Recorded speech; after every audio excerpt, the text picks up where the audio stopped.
নমস্কাৰ, মই অনুজ বেলুৱাৰ। আপোনালোকে চাই আছে দ্য আনকাট। নদী হ'ল প্ৰকৃতিৰ এক অবিচ্ছেদ্য অংগ, যি বুৱতী ধাৰাৰে পৃথিৱীৰ সৌন্দৰ্য আৰু জীৱন ধাৰণ কৰে।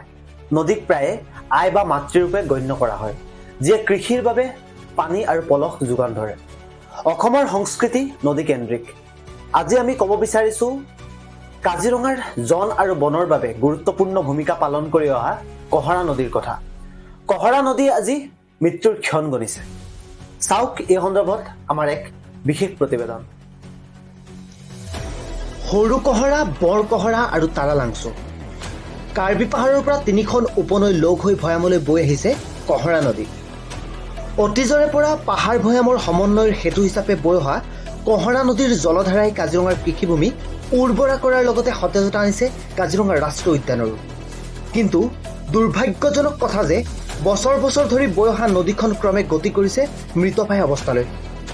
অভিযোগ মতে একাংশ অবিবেচিত লোকৰ কৰ্মকাণ্ড আৰু অবৈজ্ঞানিকভাৱে নিৰ্মাণ কৰা এখন স্লুইচ গেটৰ বাবে। বহু বছৰ আগে নিৰ্মাণ কৰা স্লুইচ গেটৰ নিৰ্মাণৰ বিসংগতিয়ে কহৰা নদীৰ বিপদ কঢ়িয়াই অনাৰ লগতে দাঁতি কাষৰীয়া গ্ৰামাঞ্চল আৰু একাধিক বিদ্যালয়ৰ বিনষ্ট কৰিছে পৰিৱেশ। নিশ্চয়কৈ আচলতে চাওক, এই কহৰা অঞ্চলত এখন গুৰুত্বপূৰ্ণ নদী হ'ল আপোনাৰ এই কহৰা নদীখন। আচলতে যিখন নদী এই কহৰাৰ চাৰিআলিৰ পৰা অলপ একেবাৰে নাতি ওচৰতে মানে সেইখন বৈ গৈছে আপোনাৰ কাজিৰঙা নেশ্যনেল পাৰ্কৰ ভিতৰলৈকে। আৰু অতি পৰিতাপৰ কথা, এই নদীখন বিভিন্ন সময়ত বিভিন্ন জেগাত মানে খনন কৰি থকাৰ কাৰণে নদীখন প্ৰায় মৃতপ্ৰায় অৱস্থালৈ গতি কৰিছে। আৰু নদীখনত এই হোটেলৰ এনেকুৱা আৱৰ্জনা যাবলৈ লৈছে, যিটো কথাৰ কাৰণে আচলতে গোটেই প্ৰদূষণ হৈ পৰিছে।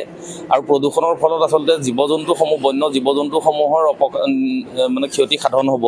আৰু লগতে আমাৰ বিদ্যালয় আছে, যিখন বিদ্যালয়তো আচলতে দুৰ্গন্ধময় পৰিৱেশ আৰু পৰিৱেশ বিনষ্ট হোৱাৰ উপক্ৰম ঘটিছে।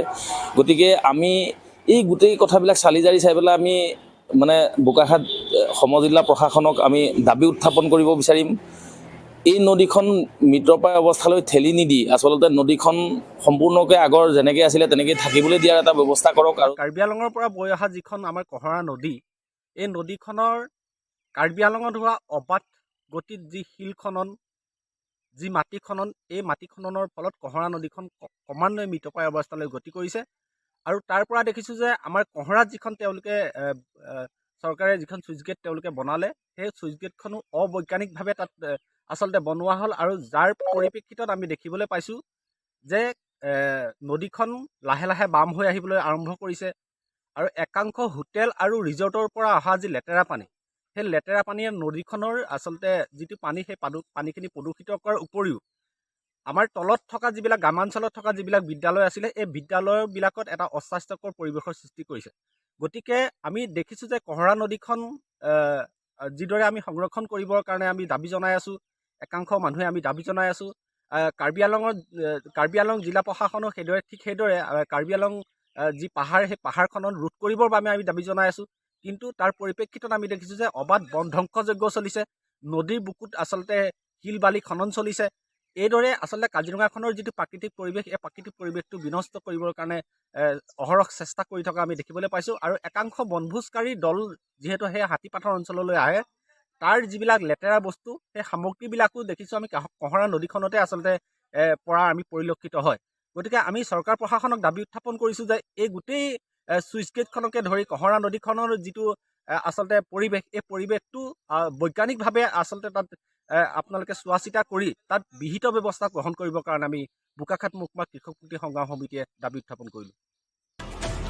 উল্লেখযোগ্য যে স্লুইচ গেটখনৰ নিম্নাংশৰ বিসংগতিয়ে বাধাৰ সৃষ্টি কৰিছে নদীখনৰ স্বাভাৱিক গতিত।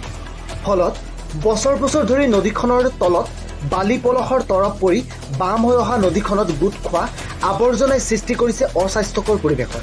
তদুপৰি ক্ৰমে বাম হৈ অহা নদীখনত একাংশ হোটেলৰ পৰা নলাই দি অহা লেতেৰা পানী জমা হোৱাত সেই ঠাইডোখৰ এতিয়া বিভিন্ন ৰোগৰ কাৰণ হৈ পৰিছে। ছাত্ৰ ছাত্ৰীসকলে বিদ্যালয়লৈ যাওঁতে নাক কোচাই যাবলগীয়া এক পৰিৱেশ। এই সন্দৰ্ভত চৰকাৰক ৰাইজে বিভিন্ন সময়ত আবেদন নিবেদন কৰি আহিছে যদিও গুৰুত্ব প্ৰদান কৰা নাই চৰকাৰ বা জনপ্ৰতিনিধিয়ে।